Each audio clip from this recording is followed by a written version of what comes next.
Pelatih Jepang dibuat khawatir oleh kekuatan timnas Indonesia era Shin Tae-yong. Dan inilah 3 negara anak emas AFC yang tak disukai dunia. Nomor 1 pernah rugikan timnas Indonesia. Dan yang terakhir, Shin Tae-yong fix turunkan pemain U22 untuk timnas Indonesia di Piala AFF 2024. Targetnya final. Simak selengkapnya di sini hanya di Kamus Bola bersama saya untuk Anda.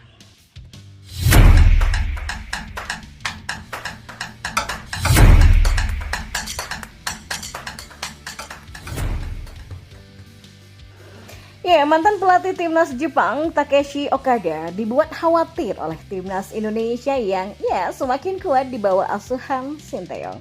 Indonesia akan menjamu salah satu negara terkuat di Asia, Jepang, pada Jumat 15 November malam di Stadion Tamaglora Bung Karno, Jakarta untuk kelanjutan grup C ronde ketiga kualifikasi Piala Dunia 2026 zona Asia. Tentunya Jepang diunggulkan pada laga kali ini. Bagaimana tidak, mereka menjadi salah satu tim yang belum terkalahkan di ronde ketiga kali ini dengan 3 kemenangan dan 1 imbang. Total 10 poin sudah dikoleksi oleh anak asuh Hajime Moriyasu itu. Di sisi lain, Indonesia masih kesulitan untuk meraih 3 poin perdana mereka di grup C. Skuad Garuda masih berada di peringkat kelima klasemen sementara dengan 3 poin, hasil 3 imbang dan 1 kekalahan. Namun, mantan pelatih Jepang Takeshi Okada khawatir akan kekuatan timnas Indonesia. Menurutnya, Indonesia di era Shin Tae-yong menunjukkan perkembangan yang pesat. Apalagi mereka didukung oleh puluhan ribu supporternya yang fanatik. Berikutnya nanti timnas Jepang akan melawan Indonesia. Jujur saya khawatir. Yang saya khawatirkan adalah seperti yang saya bilang tadi, Indonesia sekarang makin lama makin kuat kemampuannya juga semakin bagus, kata Okada kepada wartawan. Apalagi saya mantan wakil ketua Asosiasi Sepak Bola Jepang atau JFA, jadi saya punya tanggung jawab. Apalagi sekarang Indonesia dilatih oleh Shin Tae-yong, jadi Jepang juga tidak akan bisa mengalahkan Indonesia semudah itu, ujarnya lagi. Walaupun begitu, Okada berharap Jepang bisa mengalahkan Indonesia. Namun dia juga berpikiran Garuda bisa menahan imbang Samurai Biru dengan skor 0-0. Kalau saya sebagai orang Jepang berharap skor 2-0 bagi Jepang Tetapi mungkin saja laga berakhir akan dengan skor imbang 0-0. Pungkasnya lagi. Dan beralih ke informasi bola yang lainnya. Ada 3 negara anak emas AFC yang tak disukai dunia dan ketiga negara itu sejatinya tidak pernah dinobatkan langsung oleh Konfederasi Sepak Bola Asia atau AFC sebagai negara kesayangan. Tapi label tersebut justru berasal dari para pecinta sepak bola dunia khususnya di Asia. Nah, julukan anak emas ini melekat di ketiga negara karena ada banyak momen di mana ketiga negara Asia tersebut selalu mendapatkan dukungan dari pihak AFC. Karena saking kesalnya selalu didukung ketimbang negara-negara Asia lainnya. Ketiga negara ini lantas dijuluki anak kesayangan AFC. Lantas, negara mana saja sih yang dimaksud? Yang ketiga ada Arab Saudi. Berkat bantuan AFC, Arab Saudi mendapatkan perlakuan spesial dalam perebutan tuan rumah Piala Dunia. FIFA sempat mengubah aturan untuk pemilihan tuan rumah Piala Dunia 2034 tak boleh berasal dari Afrika, Eropa ataupun Amerika Selatan. Berdasarkan laporan dari New York Times, peraturan itu dibuat karena FIFA sudah menunjuk karena Uruguay, Argentina, dan Paraguay dari Amerika Selatan telah menjadi tuan rumah Piala Dunia 2030 di matchday pertama sebagai bentuk perayaan 100 tahun penyelenggaraan Piala Dunia.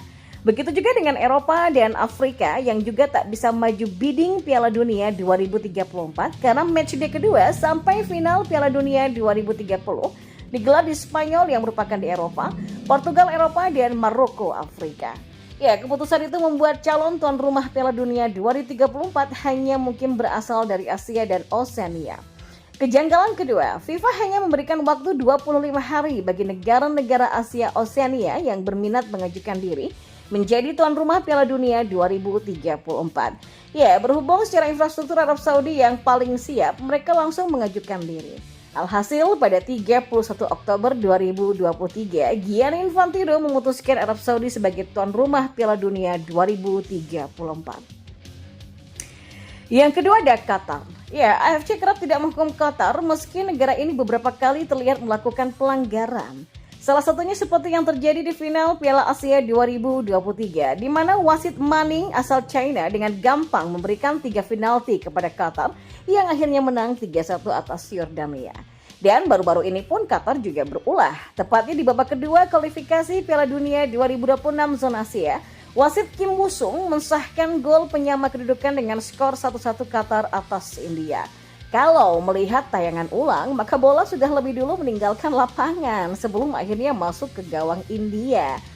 Ya, timnas Indonesia U23 juga pernah dirugikan loh. Wasit Nasrullah Kabirov sempat memberikan hukuman penalti dan kartu merah gaib, sehingga timnas Indonesia U23 kalah 0-2 dari Qatar U23 di matchday pertama Grup A Piala Asia U23 2024. Saat itu PSSI mengajukan protes kepada AFC karena keputusan janggal dari wasit itu. Namun, bukannya menjadi bahan evaluasi, AFC malah memberikan hukuman denda kepada Sinteyong, Ivar Jenner, dan Justin Hapner karena dinilai sudah melecehkan wasit dan juga AFC.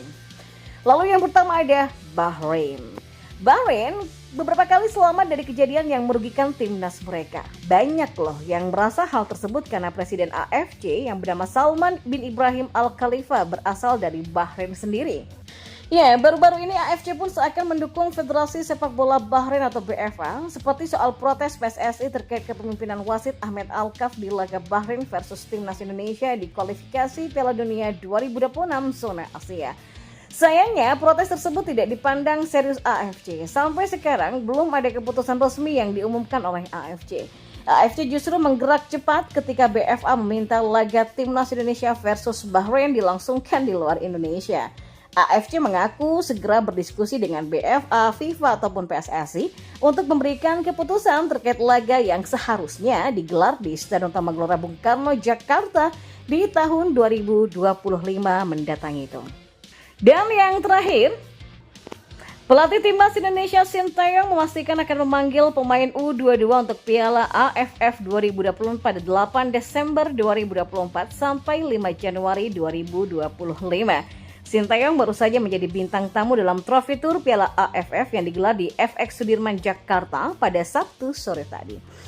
Ya, memang kami akan datang dengan timnas U22 ke Piala AFF 2024. Jadi pastinya bisa berkurang secara kemampuan ketimbang tim lainnya ya, katanya. Ya, timnas Indonesia tergabung dalam grup B Piala AFF 2024. Tim berjuluk Garuda ini bakal menghadapi timnas Vietnam, timnas Filipina, timnas Myanmar, dan juga timnas Laos.